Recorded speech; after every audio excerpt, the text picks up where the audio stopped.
Okay, so my name is Elizabeth, and I'm with the Joint Special Populations Advisory Committee, which is California's answer to the Perkins Plan for leadership for career education and special populations. We work with all of the CTE programs.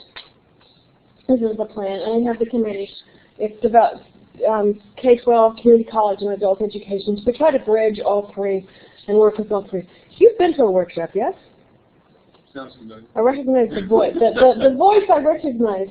So the only thing that I really want to mention, if you're interested in being on the committee, we're always interested in having folks. It's a 2-year commitment, and we are always interested in having new folks on there. We don't actually have a lot of computer types on our committee, which is sort of odd since that's such a huge focus.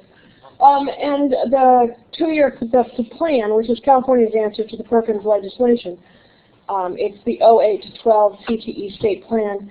It's certainly not 08 to 12 since it's now 13. They're guessing probably sometime early 14 they'll take it up and address it. Although I have heard people say that it's short and sweet and not very contentious, so they could just take it up right now and put it through as a win, because there's not a lot of wins in DC. So our mission is to promote equity and success in CTE. If you need something from us, that's what we're here for. And we think, oh, there's my email. There's my email and phone number. It's all everything is available, and I'll put these.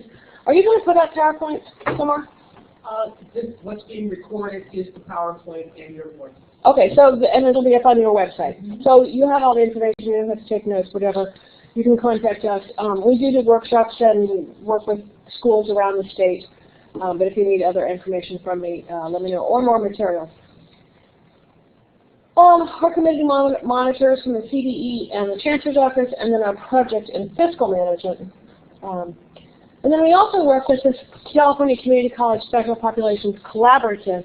And these 3 documents here, making a difference for special population students, using core indicators, and making a difference for English proficient students, are the 3 that are probably the most important with them. They're very research-based. And so there's more effective practices on those 3 areas, and they'll continue making more. Okay, so let's go around the room quickly, and I know Donna, so I'll start here with Donna, and just say a little bit who you are and sort of your focus on why you're sitting in this room. I know Donna, you don't, maybe. I'm Donna Milgram, Institute for Women in Trade, Technology, and Science, and we're a national nonprofit that helps educators close the gender gap in women growth and technology, and I'm doing the next workshop. The next workshop, and has a really great website. For a while, so I thought it would come today. So, thank you. I'm Joe Lipsig of the Enza College, and I run a computer refurbishing lab, and in that I train students who are from working floor, CalWorks, and teach them a lot of the soft skills along with the technical skills. And then we place them out as interns, and then the computers they refurbish and give away to students for free. Awesome. Okay, I remember you now. Even more, not just the voice now. Eric Stanek from Mendocino College, chair of Business Office Technologies. We're a small school, and so I have a lot of diverse areas, particularly in medical IT as well as office IT. And we have a lot of minority groups and low-income groups, and they have a lot of special needs. And I'm having great difficulties with completion rates, particularly with Native Americans and population consumption, looking for resources and tools to help them. To increase that completion. Okay. And that at Mendocino College? Okay. Mohammed Javed, I'm from Cameron University in Lawton, Oklahoma, and I teach IT-related courses over there. And we have also very diverse population, especially a lot of veterans. So that's our special population there. And we also have quite a few Native Americans. And again, completion is a big problem. Completion is a big problem. Yeah. Going back just 1 second, I would say the big difference when they redo the Perkins legislation, my guess, what I keep hearing, is that veterans will be included as a special population group. Well, they fit in a lot of areas, so that's the argument against it. But there's also specific skills and so on and so forth. So it'll be interesting to see what happens. And it's important that as the legislation comes up for reauthorization, that we pay attention and that we voice our opinions like it should be, and not let things fall out. I honestly believe in the last go-around that there was just cut and paste errors that happened, and I go, wow, okay. Yeah, so, okay, in that. Hi. My name is Gloria Nobles, and I'm in North River College, and I teach in the computer science division. And I'm also part of a committee who is developing training for underserved populations and called Learning with Technology under California Connect. Very nice. So you just lost Chris McCullough. Oh my gosh, I couldn't believe that. She's going to be vice chancellor or something, the chancellor at the community colleges. At the chancellor's office. Yeah, I was blown away. I never in a million years would have thought she'd taken that job. It blew my mind. I was shocked. She is such a hands-on person. I thought, this can be a challenge for that girl. Yeah, I just sit still way more than she likes to. Good for the community colleges, though. I'm a high school University College of San Francisco. I'm with library administration now. But I've always had a lot of interest in the last 4 years of my career with special populations and women. Worked heavily with this MESA program in the OCO district, and we set up one at the College of San Francisco for minority students who are doing math-based careers. Yeah. I've chaired a committee for Training Horizons Conference for young girls in the middle school, and working in leadership networks to sponsor young girls to participate in events to become leaders. And most recently, with women's events, I've offered a conference at City College a couple of years ago, American Council of Education for Women's Leadership Development. So I've always been interested in those particular youth, not only students but also professionals. Wow, you sure do. Okay. Speaking of which, we have a name check. We have a finance sheet. It's okay. And a fearless leader. I'm Olivia Hereford, I'm Associate Director at INPIC, and I'm pretty much responsible for teaching an equity conscious all the people at INPIC. I also put together a diversity toolkit and leading the Pathways Project, making sure that we're reaching underrepresented students that don't have opportunity to enter the pathway to ICT.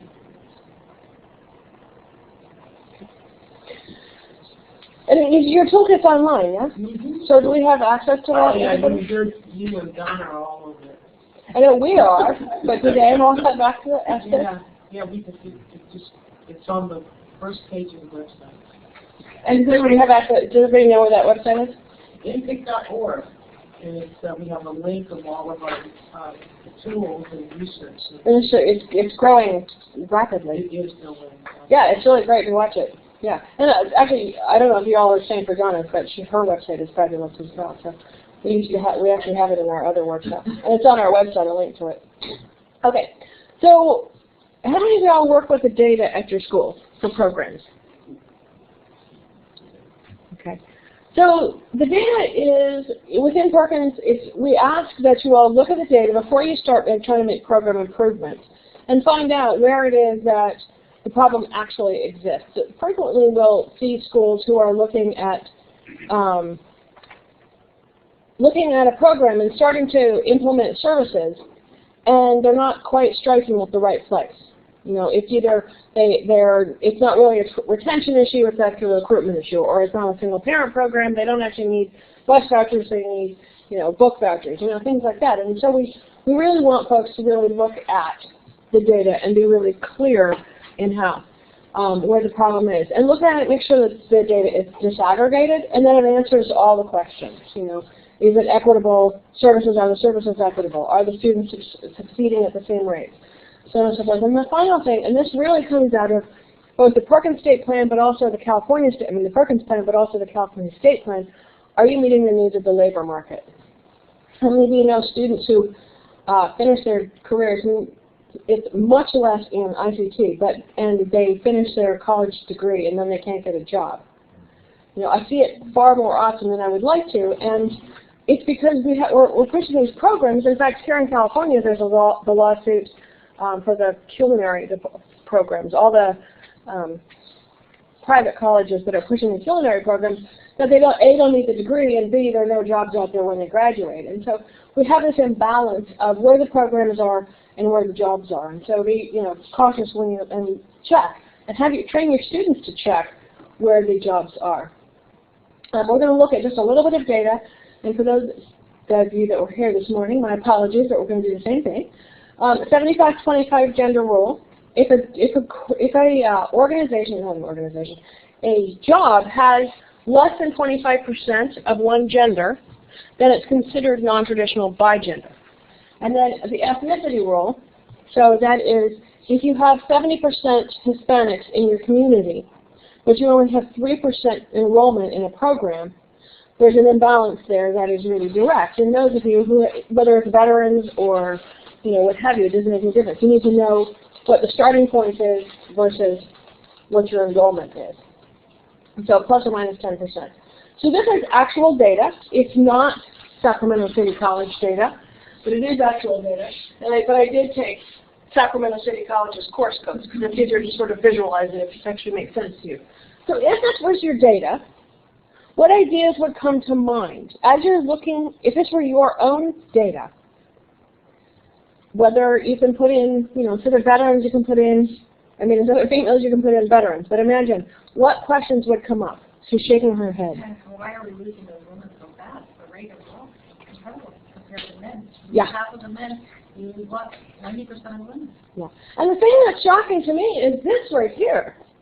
This is a capstone course, and you're losing them from 8 to 2? So what possible reasons could there be? What do you think? No idea. You have no idea. Why a girl or a woman would be uncomfortable continuing on?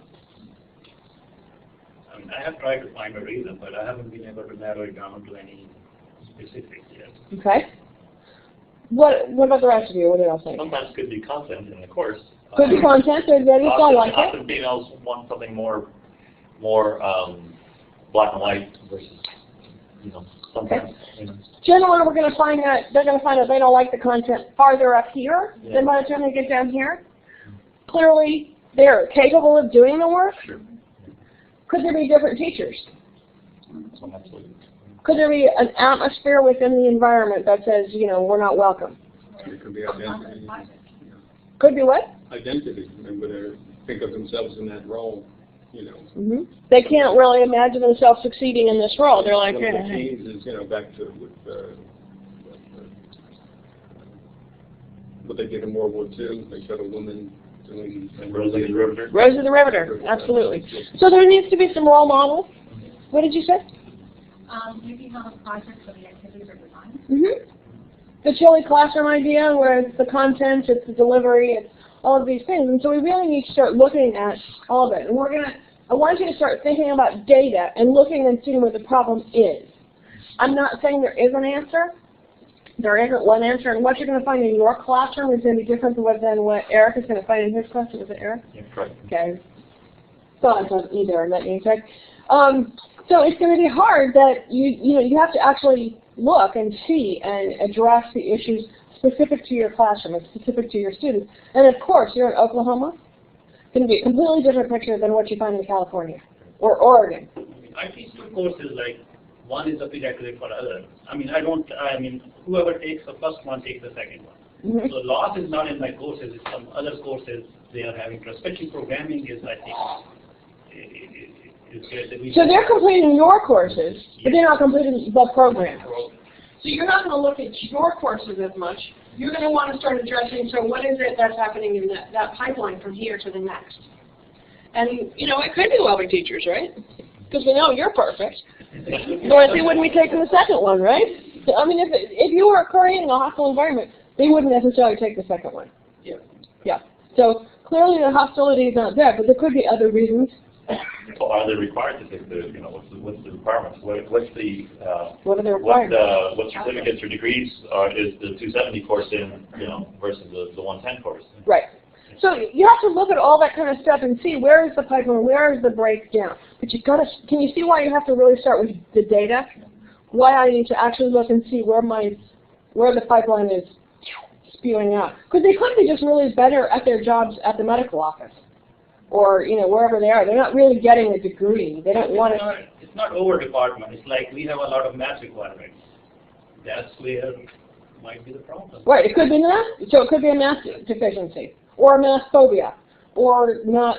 Teachers within the math department. So as a whole, when we work with schools across the country, I also work with an organization called NAIC, and there's a slide we have about that, I think. And we work with the schools, and we try to get a team, a counselor from the math department, from the computer department, from all of them, to start looking and seeing, where is the breakdown, and you have to look at the data all the way across, all along the line, and see where's that drop-off. There was a group in... Do you often see a correlation with non-STEM classes at the same time, on something like that? Of drop-offs? The same percentage of drop-off? Yeah. Yeah, I mean, it kind of depends on the program. There was one I was going to say. There's a firefighting course in Los Angeles, and they had this huge drop-off at 2 different points. They hadn't really analyzed their data, but they went back and we broke down the data. We just took it piece by piece and piece by piece. And there were 2 specific points that they dropped out. One was right before the physical fitness exam, and the other one was right before the final sort of academic exam. And so they put in a physical fitness refresher course and an aesthetic course for that exam, and their numbers went up. Another one was another example is a business industry. Was a business class, sort of computers, but for business applications.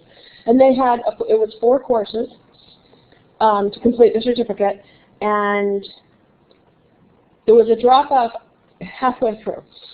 And what they realized was that these folks were taking these first 2 courses and then getting a job, but they wanted to finish the course, so they put those second 2 courses at night, and their numbers skyrocketed. So, but they would never have known why they were doing it. And they could have put in daycare in the afternoons, and they could have given bus vouchers, and they could have, when all they really had to do was reverse the schedule. And actually what they ended up doing in the long run was they ended up reversing back and forth, back and forth, back and forth. So people had that flexibility to take the first 2 courses in the day, and then the next semester at night. So it went back and forth, and their numbers skyrocketed. That was in Bakersfield. So here is, any other questions or comments? Okay, here's that same kind of issue, but from a position of ethnicity. Within this group, there's a 28.3% Hispanic population within the community. And yet, look at the Hispanic population percentage within the different courses. So again, what comes to mind? What questions does it make you ask? And again, this could be, veterans or whatever. This just happens to be Hispanic. So you want to look at it from the same perspective. Could be, again, when the classes are offered, they're could be that. Simple. Is this of any concern to you all as IT professionals? 4% when you got a 28%? I mean, that would be really horrifying to me. It could be English mastery. Could be English language. Yep, absolutely. Can that be changed? Absolutely. Absolutely. Can you do some VESL courses, vocational ESL courses? Sure. There's a whole host of different ways. What else could it be? You said something that was really along the lines, Joseph. In this life? Yes. They have never seen themselves. They have no idea that a Hispanic can be an IT professional. Or how about a female? There's not a lot of images out there still. Donna, do you still have your posters? Sure. Yeah, posters are really important. People say, oh, they're just pictures, they're just pictures. There's actually evidence that suggests that a student will choose a program from which they've seen images with females on just the images. I played with that one day at a career. I had my old brochure, which had all white males on brochure, and then I had another one that had a nice cross-section of minorities and females and all this. And I was amazed at the stunning, isn't it? Stunning who was picking them up and the interest level and the enrollment levels. I mean, something that simple. It is so simple, and yet we think, oh, it's just pictures. It doesn't really matter. Look around the classrooms when you go back to school and see what's in the classrooms. I mean, we've been talking about this and Donna's been doing this for a few weeks.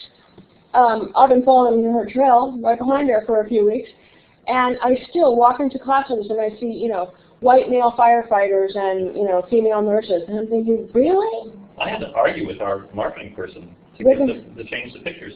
You know, I mean, it was amazing. Yes, that's why we're working as a team. That's why we're trying to get teams, because being a lone wolf on any campus trying to make changes is very difficult. It takes more than one person to do that. So, you know, again, we are more than happy to help. We are more than happy to work with you. We're more than happy to be that voice of reason saying, hey, you know, it really takes, you know, a person from this, and this department, what have you. But it really does.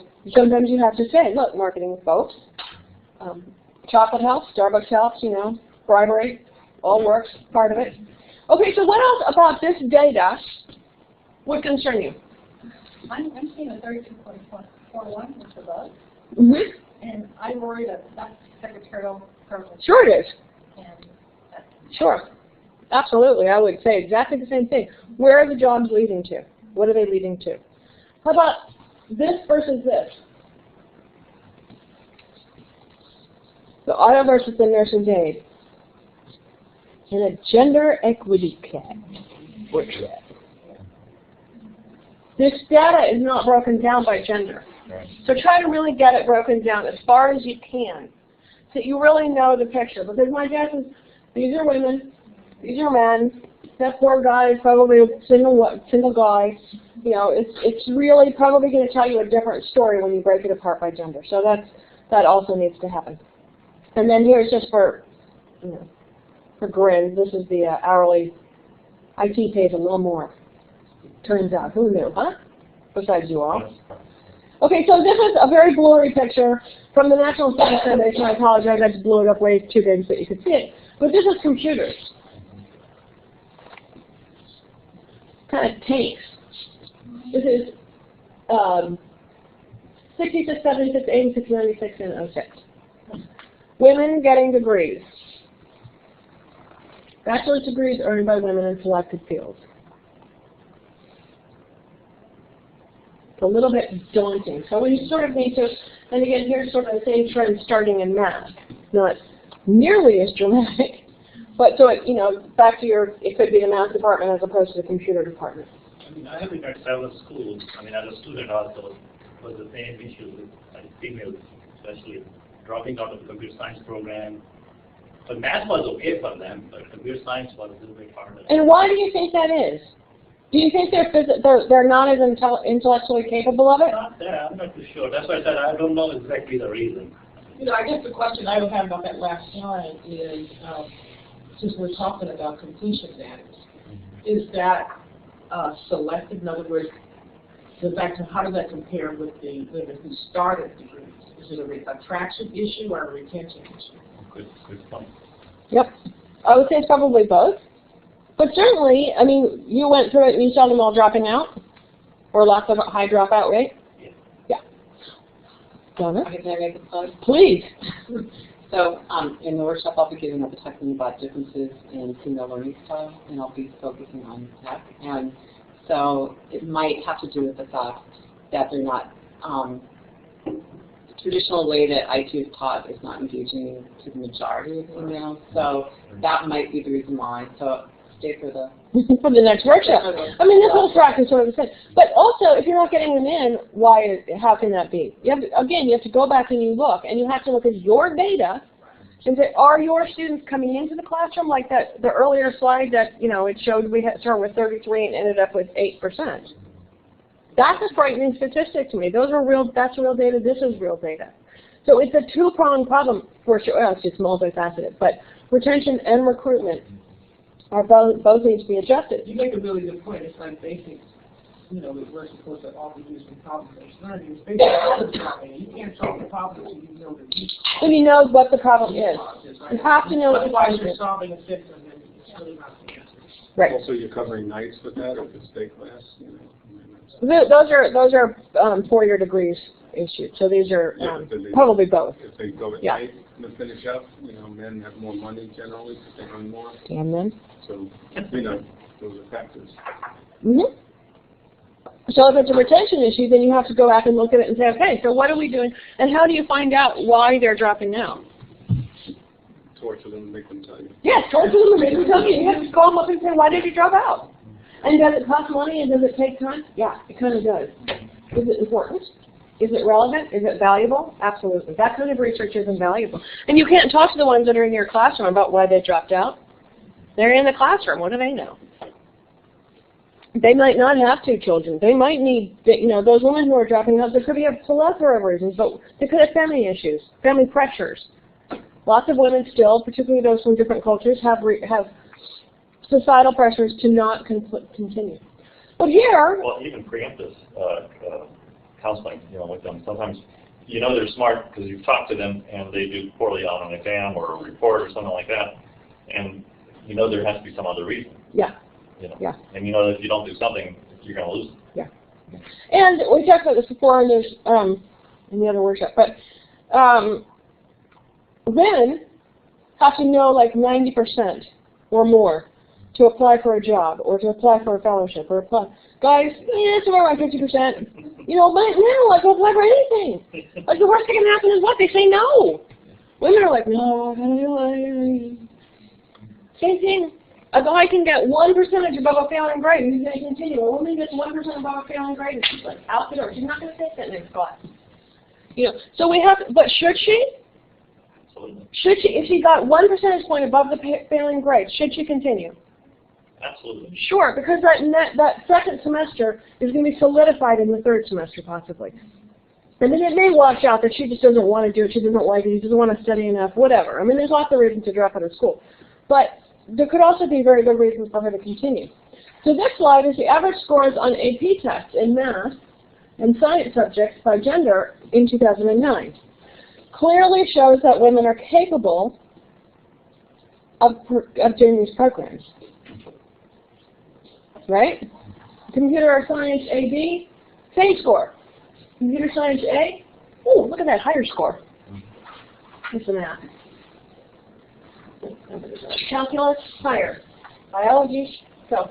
I mean, clearly the women are not, it's not that they're not capable of doing it, but there are a lot of reasons internally that we go, yeah, no. I failed the test, therefore I can't. Women self-select out.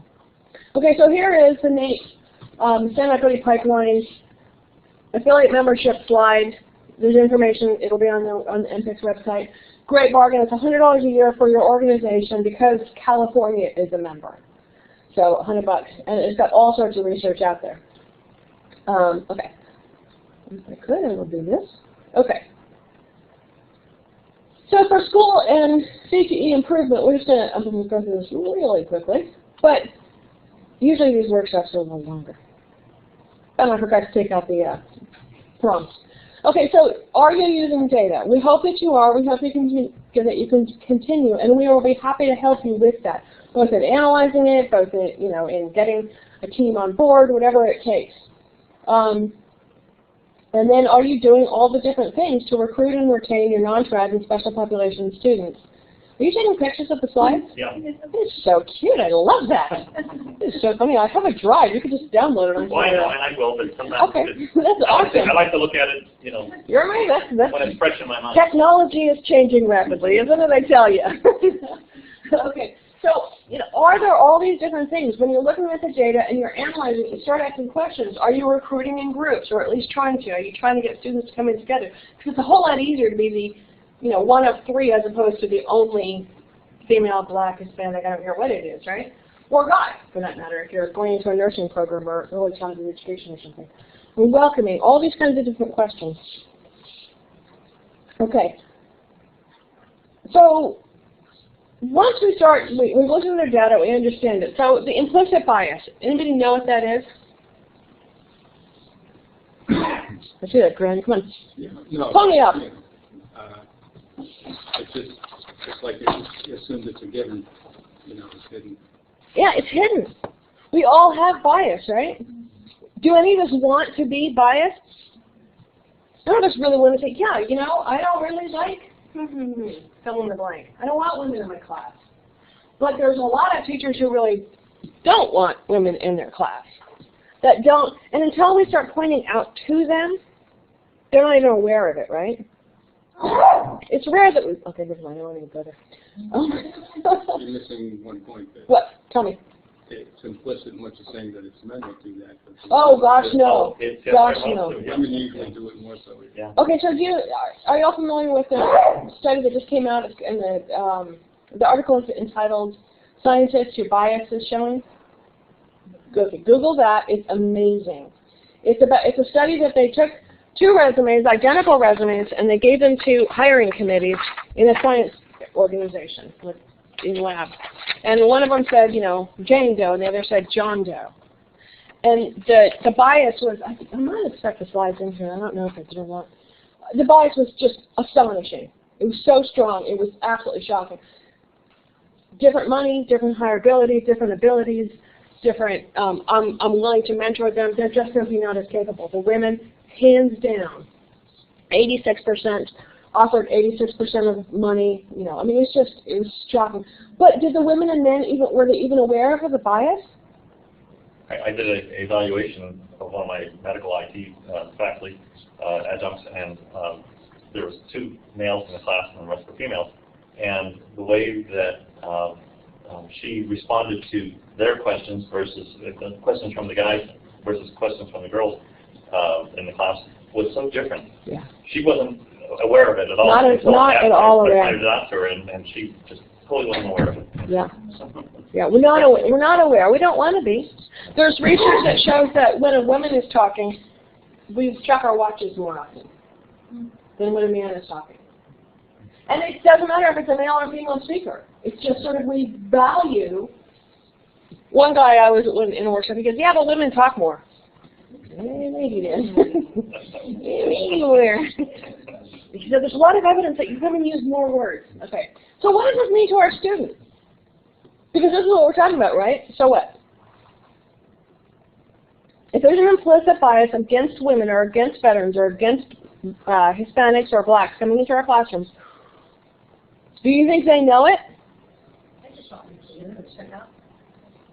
Sure, of course they do.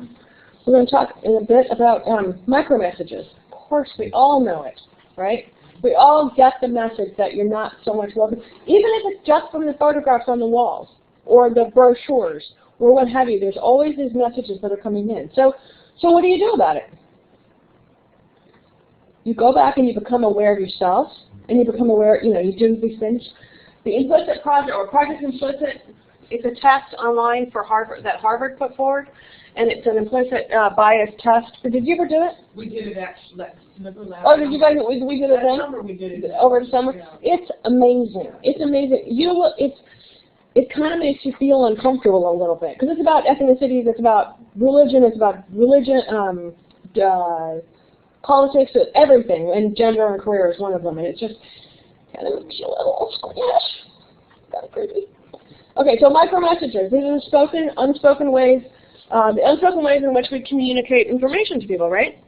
If every time Joseph says something, really, again, I don't have to say anything to him. But if I don't look at him, I don't make eye contact with him, if I sort of like turn around and walk away. I was doing a workshop at Berkeley a few weeks ago, and this guy was in the classroom, and his face was just like this very, like if you open the dictionary to contempt, that would have been a picture of him when I was talking about this. He's like, what a load. And I said, okay, wait, stop. Freeze your face. Imagine what you're looking like right now.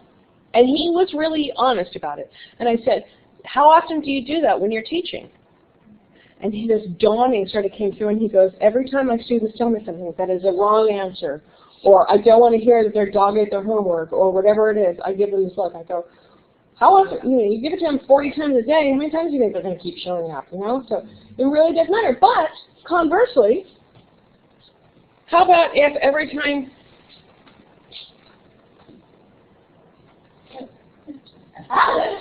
tells me something, I'm like paying attention, I'm nodding, I'm making eye contact, I am giving more message that I'm paying attention, I'm drawing out more information.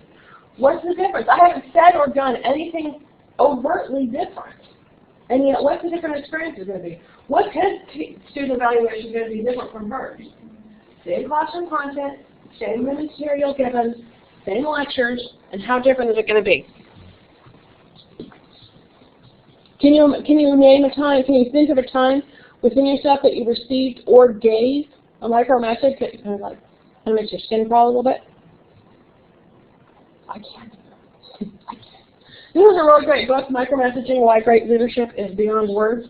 It's written from a business perspective. Most of micromessaging was written from a business perspective, but very applicable to education. Okay, self-efficacy, we talked a little bit about it earlier, but it's defined as a judgment regarding one's ability to succeed. So if I can't see myself as successful in the ITC world as a female, how would I possibly do it? And how would I have the motivation to go through, to continue? So it makes a difference on how we see it. So how can you overcome that? How about as a mathematician? You suspect that some of the dropout may be from the mathematicians. How can you overcome that? No, if you know the answers, who else knows?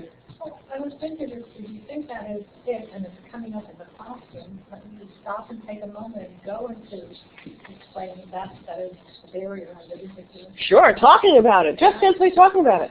Just take a couple minutes and make it go different. Absolutely. You talked about photographs. Could you put photographs of, I don't know, really cool mathematicians that are amazing? What's her name? Danica? McKellar. What is it? I think it's McKellar. Something like that. She was like on a TV show, like Now she's a mathematician. Now she's a mathematician with Danica. Is it something like that? She was on like, what was that TV show, like Winning or something? I don't know. Yeah. It was like a bunch of years ago in the 80s. And now she actually writes books about how, and they kind of look like magazine covers, and it's for young women. How math is cool, and you know, I think she's a race car driver. She's married to a race car driver or something, and so she's got all these great examples and pictures and stuff like that. Really cool.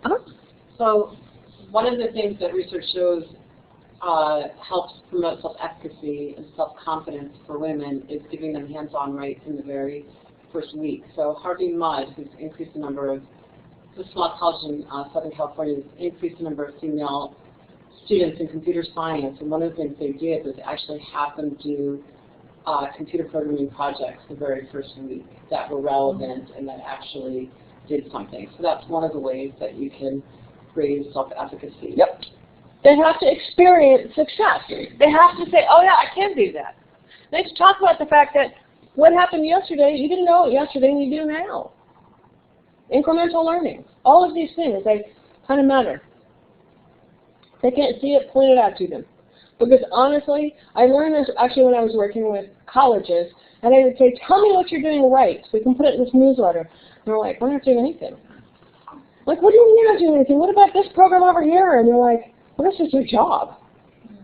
And I thought, oh, we don't see what we're doing well, but we see what our neighbors are doing well, yeah? You know, I mean, so maybe sometimes we need to point it out to students until they get into the habit of saying, oh yeah, I can do this. Oh yeah, I couldn't do that equation last week or that programming last week, but now I can do it. You know, show them your last semester's test scores or their earlier or what have you. Okay, so this is just a little comic relief. And what if the guy in the bleachers is right? What if I do suck? You know, we have to start, and it also points out that it comes in all, you know, in all areas, right? It's not just women, it's not just minorities, it's not just anybody who is faced with the idea that we all have self-doubts. Okay. All right, so when you're recruiting, frequently I go to schools, frequently I come onto campuses, and I see a complete and utter absence of recruitment materials around. And I think, well, you know, where are students getting it? Where are they getting the information? If you want students to come in, if you want women to come into your IT department, why is all of that in the IT department? You know, why don't you have pictures of that in the cafeteria, or in the nursing area, or in the, you know, don't recruit the students you already got in there. Retain them, but don't recruit them, because you've already got them there. And I frequently find this, it's all over the place. It varies. You know, are you showing younger women and older women and black women and Hispanic women and women in wheelchairs and women, you know, using adaptive devices? And the workshop before was on deaf and hard of hearing, thank you. And I thought, wow, that's amazing. That was a great resource. So So are the materials adapted and targeted to different populations?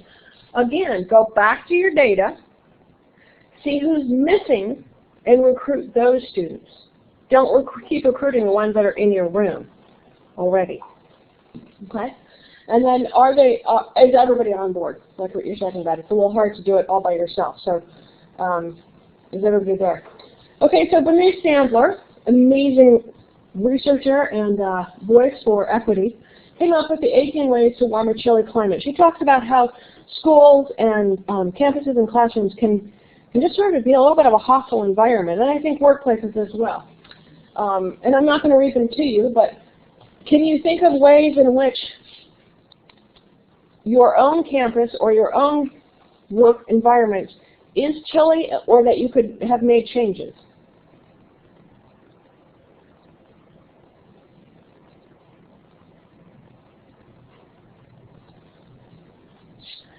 I think in areas where calling the students by their names, frequently I see teachers who maybe butcher some names because we're culturally unfamiliar with them.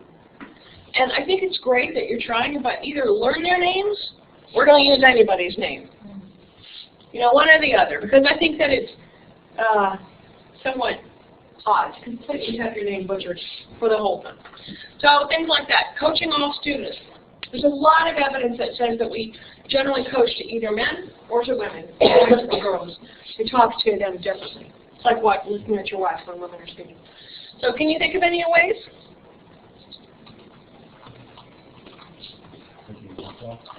Taking your watch up, absolutely, absolutely. How about putting pictures up? Could you do that in your schools? Can you imagine what's in your schools right now? Do you think it's equitable? How about disrespect? Do you think that there's a chilly or hostile environment within the departments? Not necessarily hostile in terms of girls don't belong here, but hostile in that they're either not spoken to, or there's, you know, no representation, or there's no faculty representation. We worked with one school in the automotive department, and they had been trying for years to increase the number of women in the department. They didn't have one person on the faculty from the classroom assistants on up that was a woman. And they said, well, I'm sending a rather blunt message that women don't belong here, so why would you even think? So then they hired, and they slowly but surely been increasing. All right. Stereotype threat refers to the risk of confirming a negative stereotype about one's group. So we go in, and I go in to take a test, and I sit down next to a man, and I've been told all my life, both directly and indirectly, that women can't do math. I was told in high school that I didn't need to take math classes because I was a girl and they would never use it. Well, who knew? I got to college, it turned out they wanted me to have a little bit of math background. So, but my negative stereotype was that girls can't do math, right? So I go in and I sit down and I take a test next to a man, and what's going to happen? You feel intimidated. I'm going to feel intimidated, and my scores can drop, according to Claude Steele, who's just a little bit of a genius as far as I can tell. My scores can drop by up to 29%, just by being reminded of that stereotype. First questions we ask on standardized tests specifically is what's your gender, what's your name, right? So on and so forth. We have all these demographic data.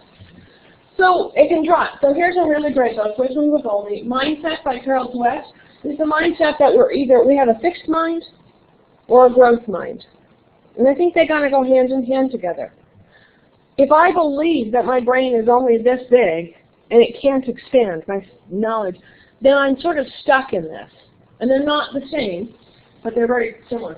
Shelley Correll has on YouTube an amazing lecture on stereotype threat as well. All three of them actually. Thin Ice, stereotype threat, and black college students, incredible, absolutely incredible stuff. So how can you possibly overcome the fact that we're all going to walk into environments where blacks have been told, and this is where it started with black college students not succeeding in college, where they had obviously qualified to get in there, but then they weren't succeeding. So how do we overcome something like that?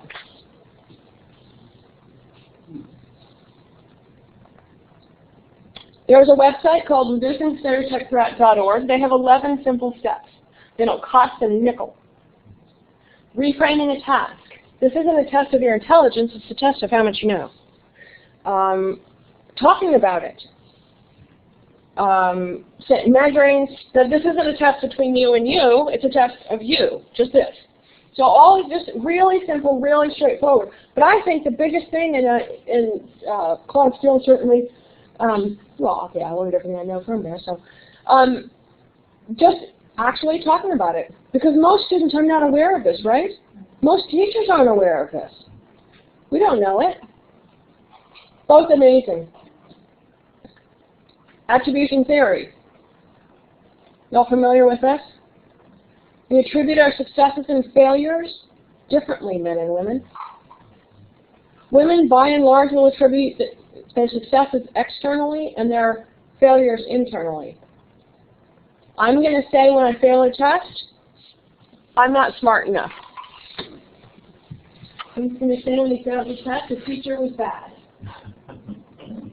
I was hungover. I didn't study enough, but it's not about him. I'm going to say I'm just not good enough to be here. Conversely, if we both ace the test, I'm going to say the teacher was great. I studied really hard. He's going to go, yeah, it's just that good. Okay, I'm that good at this. You know, it's just a completely different. And again, how do we deal with it? We talk about it, which is not really true. 100% of women that dropped out of the class, and I have them study it here, dropped out because of difficulty, that they just didn't believe that they had the ability to succeed.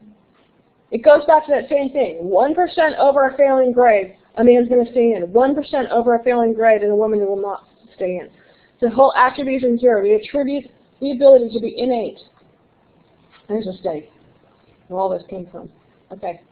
Role models, they're so important. We can't, I mean, the photographs, all of it is the same thing. It all comes back to role models.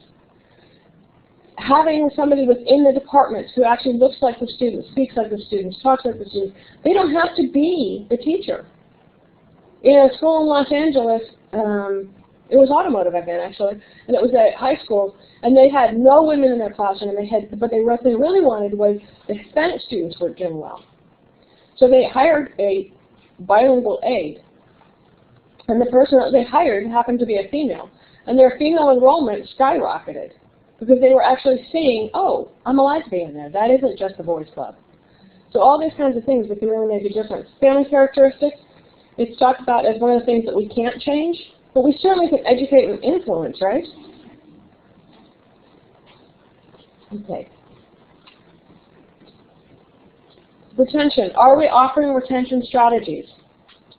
Are we welcoming them? Are we talking to them? Are we offering support services? Are we finding out what support services are needed before we offer them? Okay.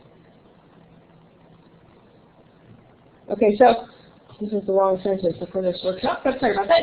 So we have a ton of resources on the JSPAC website, jspac.org. And this website, this presentation will also be on the NPICS website. If you need any other information from me, I'm personally available at my desk repeatedly. I'm either on the road or there. We also just finished, and this, I should have taken this off, but I forgot, Special Paths 101 and Non-Trad 101. Short, to the point, direct, that you can show at a counseling meeting or to teachers or for an in-service or things like that. But also to students, because they're unaware of it as well. Okay. And then our next conference is December 2nd through the 4th, and I actually did print out a flyer for that. And if you're interested in participating on the conference, I mean at our committee, then let us know. We also do video conferences. Hi, how are you, Nicholas? There you go. All right, thank you so much. I appreciate it. Donna,